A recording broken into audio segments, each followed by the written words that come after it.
welcome everyone to the brunch edition of the CU podcast. We're recording before 9 a.m. because Ian has to get to work today.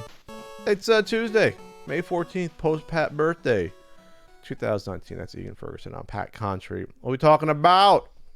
We're talking about a U.S. Senator introducing a bill to ban loot boxes and pay-to-win transactions. Tetris 99 update. Maybe some Q&A stuff, and talking about my former friend who's been popping up in the news on my birthday as well. Real quick, birthday stuff happened. Oh, real quick, on top of the show. Ultimate Nintendo Guide to the NES Library is officially sold out. Second print run is done. There's none left in the warehouse. There are some here and there scattered throughout the U.S. at game stores and in people's possessions. And so, in case you forgot what it looks like, oh, here it is. So right now, you can pre-order it. This one's beat up. This is like a copy I've had for a while and use it for reference. So right now, you can pre-order the third print run at ultimatnes.com. There's improvements to it. It's going to be a new cover, actually, on it. And there's going to be a limited edition that we'll have available as well in the coming weeks. So anyway, Ian's happy. But thanks for making it a success, obviously. Right there. And then the SNES book is being worked on as we speak. Hopefully it gets done by the end of the month. Then it'll go to print, and later in the summer people will have it in their hands. Ian, did you see Detective Pikachu? I sure did. And it was a video game movie. Okay. But there were moments that could have probably just been that I would call just a good movie. Definitely better than I think what a lot of people would expect from something like that. Was it deep or anything like that? No, it wasn't a particularly deep movie experience. You expected it to be? Nope. Wasn't particularly deep, and it was just a lot of eye candy, a lot of 3D CG Pokemon. The city that it takes place in, Rhyme City, is kind of cool looking. It's got like a cyberpunkish feel. But yeah, I mean, it's there to show you pictures of Pokemon doing Pokemon stuff for an hour and a half, and it succeeds at it. In like weird city locations. Yeah. And yeah, the story's kind of out there, and tonally a little dark for a kids movie. Okay, that's fine. But that works. Other than that, one of my favorite kids movies I just watched on TV, Goonies. That's a dark movie. Yeah, it's violent. Yeah, it sure is. And that's a great kids movie. Stop coddling kids. Kids can take a little bit of weirdness. Maybe not Dark Crystal weirdness, but they can take a little bit of weirdness. Sure. A dosage slightly less than. Yes, that's terrifying even as an adult. That movie. It's fucking terrifying. So my birthday came and went. Something significant happened on my birthday, which I'll get into in a bit. But I got some presents. I guess want me to open them now? I guess so. From Vonnie. Yeah. Okay. Well, I got other ones as well. This is thanks, Vonnie. Vonnie's a look at this. She knows how to. I'm awful at wrapping presents. I've gotten better. Oh, she's very good at it. So a nice Spider-Man wrapping paper. Oh, look at this. Oh, what? Ooh, what? Thanks, Vonnie. It's a Super Nintendo coasters. You got Link to the Past. I guess is it all of them in here? You get 4. You get Super Metroid, Super Mario World, Legend of Zelda, Link to the Past, and Super Mario Kart. Interesting. Thank you so much. Is this from you as well, or just from Vonnie? It's from Vonnie. Yeah, you don't care. So, but thanks so much. That's great. And then this is in a nice little Avengers little. What is it? Is it a ring? What is it? It's like yes, it's a ring. It's a ring. Uh oh. I like yoga. I like cats. I like Yoga Cat. It's Yoga Cat. She knew you were gonna love that. Collect them all. Yeah. I guess there's 3 of them. It's a blind box. Oh, it's a blind box. Oh, there's 6 of them. Oh God, I want the black one do it on one paw, doing dancer's pose. Oh, I see it on the side. There's camel pose. That's warrior 1. That's a side stretch. Not sure what that cat's doing. Oh, that cat's doing crow pose. Kind of. I can do that. And then, of course, there is child's pose, or I guess cat's pose right there. Yeah. Oh, thanks so much. This is fantastic. And I want to get them all. Yeah. She was afraid that might happen. I got other presents. I'm actually wearing a Bloodsport shirt. This is one that Thomas got me. a while back as a consolation to the original one. But I got more in the mail. Our pal Yoshi got me Bloodsport shirt number 2. Boom. Or number 3 technically, but number 2 that I have in my possession. So I like this one. I like this one as well. I was really hoping for a Chong Li one to balance it out. I gotta get the Chong Li one as well. So that's and then I also got a package from our pal Lisa. I think it's also from Tom as well. I think they went in together. So this is great. I opened it before to see. I shouldn't have, but I did. This is gonna be my replacement water bottle. It might be. It's my favorite version of Spider-Man. It's the Iron Spider, Spider-Man. My absolute favorite version, right there. Yeah. Look at him. Yeah. Look at him. He looks fine. Look at him. That's what Stan Lee intended back in the '60s. Thanks so much for that. And then it's a shirt, Ian. Uh-huh. It's a Bloodsport shirt. Oh, well, look at that. Oh, look at that. Look at that Bloodsport shirt. Yeah. It's Frank Dukes holding the medallion there, kicking Chong-Li in the face. It's very similar to a shirt that was given to me a couple years ago that I never received. It is very similar. Very similar. How about that, Ian? Yeah. So here's the deal. I appreciate the present a lot. I will not wear this shirt until I get the original from Ian. That is my vow. But thank you so much. So now I have 3 Bloodsport shirts. Technically 4. Technically, yeah. Technically. Got that new shirt chemical smell I love. Thanks so much there. But and so we're going to move on to something else that happened on my birthday. So What else happened on your birthday? It was birthday East Coast, late May 8th, West Coast time, where I ended up, I watched, I think it was an NBA game on Wednesday night. Oh, Warriors was on Wednesday night as well. I think it was game 5 on that night that the Warriors won in a great game after Durant got injured, I believe, for the fourth quarter. And then I started getting like someone texting me about check this out on Twitter. And so I guess what had happened was ProJared, former friend and colleague, have been really close to Jared in 4 or 5 years. I'll get into that later. I guess posted online that he was getting divorced from his wife Heidi, who I do know. We used to follow each other on Twitter.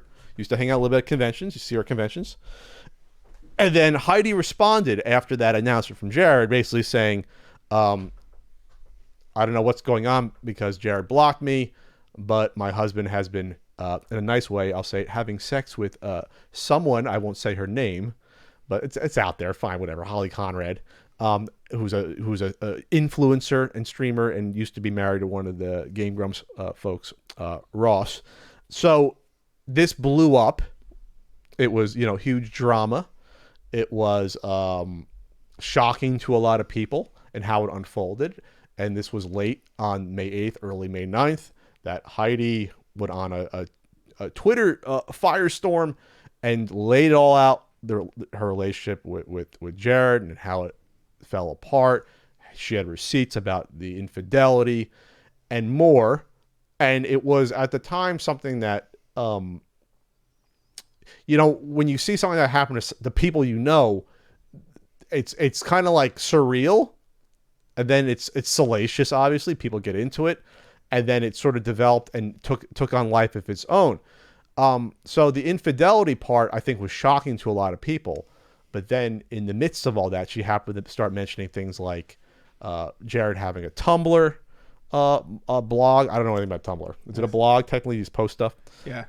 For posting and accepting pictures from fans. Nudes, specifically. We'll get that. And then also started a private 18-plus Snapchat for, I guess, doling out and receiving pictures from fans as well. And then it turned a bit uglier than that because allegedly people have been coming out. It's been alleged that Jared might have been communicating and soliciting nudes and sending pictures to underage people. So then this spun out on its own on my birthday.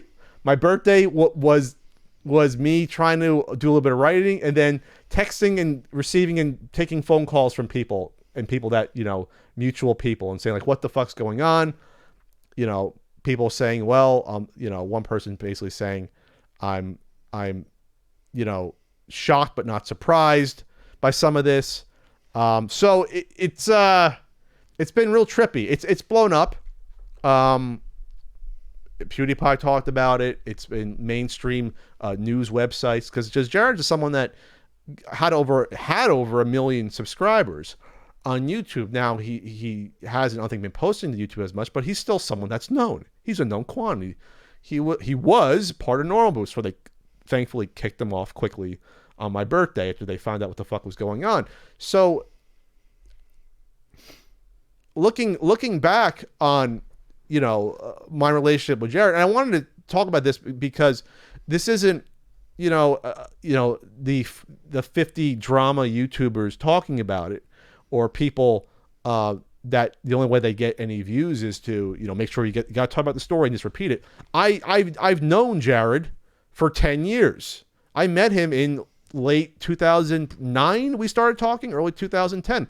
I've spoken about how he was the guys that showed up at my panel at SGC 2010 when there was like 12 people in the room, and it was him, Spoonie, James, Rolf, and maybe like 6 other people were there. So I talked to Jared early on in his career. I knew he had 100 subscribers on YouTube. Less, he had nothing. He was working for Screw Attack when they had their game store out in Texas. And so I used to talk to Jared on Skype, and I even encouraged him to strike it out on his own. He was saying, "Hey Pat, do you think I should do this? Is this something I should do?" I was like, "Yeah, fuck yeah, do it. If you think you got the talent, go do it on your own." He did a Slender Man video that went viral in I think 2011 or 12, and then he was off and running, and he replaced Destin on Hard News, and then he rose up the ranks, and good for him. He worked hard to do that. Not saying he didn't deserve it, not saying he wasn't talented in doing game reviews and doing things like that, and having some sort of comedic voice, and doing well at conventions. But then you see the turn that happened. At least I saw the turn. So what happened was in the fall of 2013, I came up with an idea called Super Rift Brothers. And I haven't spoken about this publicly in the past about what exactly went down. So Super Rift Brothers was supposed to be, I guess, the MST3K version for video games, for the cutscenes of video games, for things video game related. And I approached Brent and Jared and said, would you guys want to do this? Would you be into this? And they said, yes, this sounds like a cool idea. We can do this. And then the idea was this can be something we could tour or do at conventions. It'd be a natural fit for conventions, for a live show. So that fall, we did whatever we want to call the pilot. We did 6 episodes, or 6 about 10 to 15 minute sort of episodes, and we did it all together. It was sort of, we wrote it together. We would do a Google Hangout. We would time it, and we worked pretty well together at the time. But this is when, at this point in time, Jared's star was on the rise. Brent Floss wasn't a nobody. Brent would tell you back then he was probably at not his peak, but Brent 5 years ago, when he was really doing the Brentalfloss stuff like regularly, he was big. Brent was probably like the biggest one out of the 3 of us by far. I was the lowest one. I had, in 2013, maybe 100,000 subscribers, 120, 115, something like that back then. So we did it all, but then it got weird. It got weird during it because I think whenever you have a project with 3 people that have 3 powerful, just say, personalities in a way, and we all can sort of hold our own, I think along the way egos got bruised during the project, because it was democratic, and we all had to admit at some point, writing jokes, that this joke is better than yours, or mine is better than yours is better than his, and that's how we did it. But we all, for the most part, pulled our own weight. We all came up with the same amount of jokes. When people go back and listen to that, they'll say, oh, well, this guy's funnier than this guy if they watch the videos, but they don't realize that what was coming out of our mouths isn't necessarily what we wrote. It could be someone else. We just worked it in. And that's how they do with MST3K when they yell at movies. So there was one point in particular where I think things got weird, that we'll get to the point about what I think happened to Jared. So it was one morning where this was during the time before MagFest, where I was working hard on my second DVD, and I needed the DVD to make money. There was really not a lot else going on. Right. I quit my job. YouTube, we weren't making that much, right? We didn't have money sponsorships in the podcast. We weren't doing that well. The podcast didn't really take off. The podcast to that point. Had only been on for a year, about 4 months. No, because 2013. It'd be like 3-4 months. Yeah. Yes. So I needed to do this DVD. Like, I was desperate. I didn't have a lot of money in the bank. So I would show up to these like Google Hangouts, a lot of times tired. A lot of times I got an hour of sleep or 2 hours sleep because I was working hardcore to make sure I had the DVD for sale at that MagFest so I can actually make some money.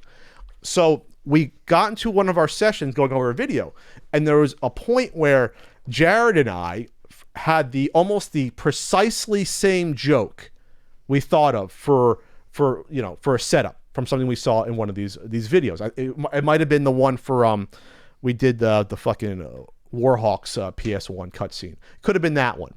Could have been the Blockbuster training video. We had the same exact joke. And Jared made an offhand comment I thought was funny. He said at the time, well, look at this. Pat had the same joke as I did, and he didn't get any sleep. And I thought he was being funny and sort of self-deferential in it. So I laughed heartily. Looking back, I don't think he liked the fact that I laughed about it. I think his ego was hurt by that in some weird way. So from that point on, not things were bad, but I think at that point Jared had checked out because I think he realized or decided that he was better than me and Brent, that he didn't need us. So we had a commitment to do this show for at least 6 months so we can get it going. We put in money for an introduction to get animated. Me and Brett put in, I think, $350, $375 between the two of us. By the way, Jared, you owed me and Brett money from that still. You didn't put your third in. We went to MagFest. You were there, I believe. Mm-hmm. It was a sold-out, packed crowd. Yep. People liked it. We had audio problems, but I think people enjoyed it. And then literally 2 days after MagFest, Jared calls me and says, I'm out. I don't want to do this. Oh, he texted me. He was out and didn't want to do it. And pulled the rug out from under me and Brent. We had worked so hard on this project. We said, we are committed to this. Let's do this. This could be something. And I think it could have been something if we did it regularly. I really do think that. It started strong.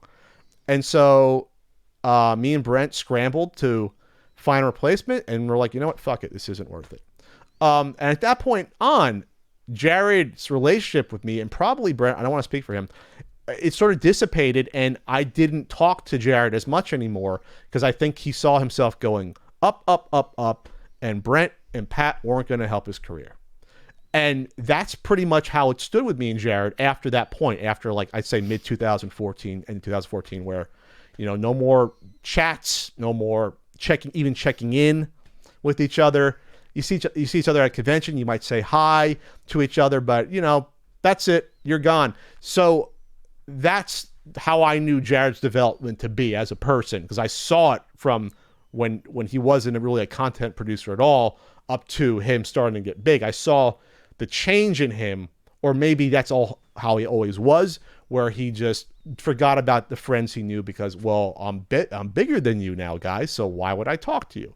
And I've seen that with a couple of YouTubers. I bring him up as an example, and there's one more I don't want to talk about right now that I definitely saw that in. So the type of person that does that, in my opinion, is a little bit narcissistic, at least, that you can forget about people like they're nothing, and maybe slightly sociopathic, that they think they can use people until they can't anymore and they get away with it. So when I see someone get outed for doing bad behavior, not just infidelity, but infidelity with mutual friend that everyone knew, that you went to LA to hang out and be featured on Game Grumps, and then you turn around and have sex with the wife of one of those people, that's some narcissistic sociopathy. And that's the nicest way I can put it. So I'm dominating the conversation here, I'm sorry. But I just want to lay it all out about this is such a strange situation to me. But from what I saw of Jared, I'm not shocked that I could see this being done by this person. Because Jared was always one of the examples behind the scenes that me and Ian spoke about what happens to people that get YouTube fame, and it goes to their head, and it becomes out of control. And I don't think he hit it well to his colleagues, or they ignored it maybe to an extent about his ego getting the better of him. But I saw it. I saw the transformation. So yeah, it's a shame. Obviously, I feel bad for the people he's affected. I feel bad for Heidi. I feel bad for any potential underage victims that he solicited or sent pictures to, allegedly. So yeah, it's just a fucked up situation. And I guess we'll see where it develops from here. I mean, that's all I can say. Yeah. I mean, you pretty much nailed it. Nothing to add, Ian? I mean, Ian, the thing with Ian, I mean, you had a smaller beef with Jared than I did, I think. I don't know. It's definitely soured me on him forever. Yeah, no, I really my main concern here is that, especially with the underage kids, Allegedly. Yeah, allegedly. Hopefully that all gets sorted out. The articles and whatnot that I've read have made it sound truly questionable. Questionable that it happened, or questionable that his behavior? His behavior. Okay, yeah, sorry. I'm fairly like it. Just yeah, it's not. Well, you have all mainstream. Well, here's the thing. Well, here's what happened, and I told this to one of our mutual, well, not friends anymore with Jared, but mutuals. Right before it hit, I had heard that it was coming, that Heidi was gonna potentially drop the bomb. Mm-hmm. And then I said to Brent, when this stuff happens, well, no, I said Brent, when this stuff happens, the fucking, it's like a flood of stuff comes out. Usually, it's not just one thing. Right. So, yeah. I don't know. It's still so fresh that it's you hope that there's not more awful shit for the sake of the victims. I don't care about Jared in the slightest. Dude's always been a dick to me. But yeah, I don't know. The more and more this happens, the more I just hope that people realize that YouTubers need to not be put on pedestals. Well, that's what I always said. When you put anyone on a pedestal, things like this are going to happen. But this weird micro celebrity bullshit it's weird, and it's really gotten kind of out of control. And people like this are enabled because they can put on an act. And they can act very nice. They can act like your friend, and they can be the worst person as soon as they walk away from that camera. But it's their. It sounds so. It's not to sound cynical, but it is these people's jobs to make you like them, because when you like them, that's how they make money. This is when you're talking to someone like that, especially to someone who seems out of your reach because they act that way. It's pure manipulation on their part. Yes, and this is that's Ian. Kudos for saying manipulation. That's what a lot of the online content producing is. It's manipulation. It's putting out a facade of an image of something that you hope people will glom onto and follow. Sure. And you're doing it. So whenever I've seen it from Jared, I've seen it from other YouTubers as well, put out these fucking hokey tweets that are overly, like saccharine. They're overly like positive, like go, let's go get them, and be true to yourself. And it's like, these are good things to think, but it's bullshit coming from certain individuals that I personally know when I see it. Some it's not bullshit. Some when I see from some people like Gerard, who's one of the best people I know. I see it from them, like, okay, yeah, Gerard, he's a very positive person. That makes sense. When I saw stuff from Jared, first thing I said is, that ain't Jared, because I know Jared. And I feel like I'm like, really, you're getting away. The only thing is, like, you're getting away with this. This is the persona. It's like, I know you. And maybe that's what a lot of times when they stop talking to people, because they know the people that knew them when they were nothing. Yeah. So they're almost ashamed to still be connected to them. Maybe that's what it is. At the end of the day, I don't know. So I don't think there's a happy ending here for Jared.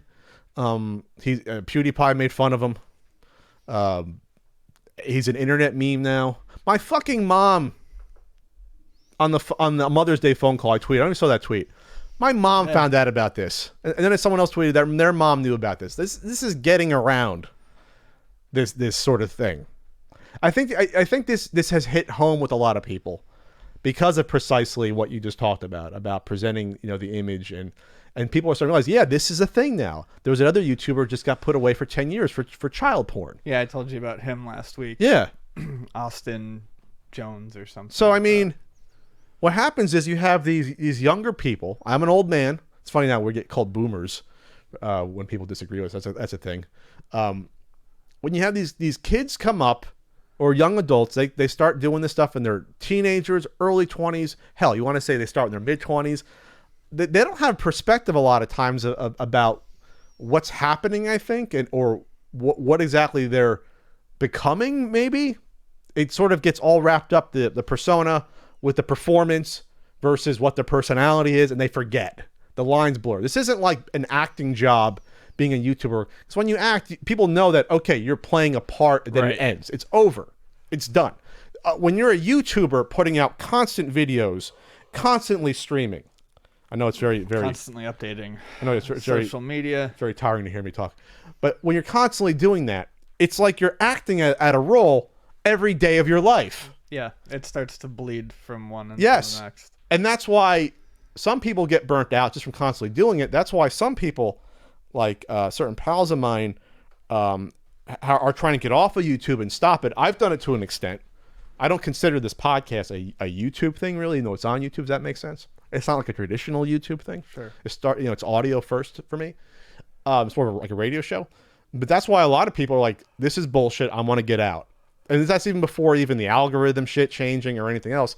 It's just that, yeah, I could have done Pat the NES Punk every month for 10 years if I didn't get tired of it and if it got views and traction.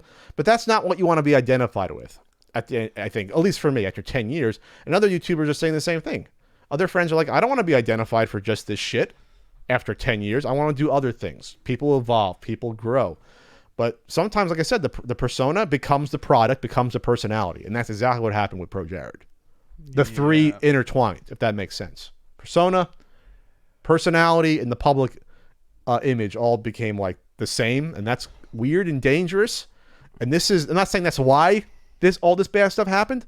But when you have that potential for those blurred lines and your ego just gets blown up because of that, and people, you buy into your own product, this could be a bad, very bad, probably the worst possible result. One of the worst possible results you can get out of this. Yeah, I agree. I don't know what there is to do to, stop it or make this happen less. There really isn't, because all you can say is to warn people that the people you are following aren't always what they purport to be. That's the only thing you can say, and I've said that a lot. Yeah. So I'm the same asshole in real life as I am here. Ian could probably attest to that. It's not a huge amount of difference. No, it's more or less true.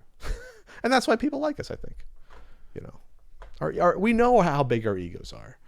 So we can sort of, keep them constrained as much as we can. So, all right. So, yeah, I probably don't want to talk about this anymore in the future. If something bad happens, or if there's like some sort of investigation of some sort, I'm sure I'll bring it up. If something bad happens, like in terms of Jared's legal status. But at this point, it is what it is, and I hope people get the help they need if they were affected in some way, allegedly. And then hopefully the healing can begin. I hope. I don't know. Should I text Jared? Probably not. Probably shouldn't. No, probably not. All right, we're gonna move on. All right, Ian. Tetris 99 is getting a big update. Well, it got an update. Uh huh. So Tetris 99 is the free-to-play Tetris battle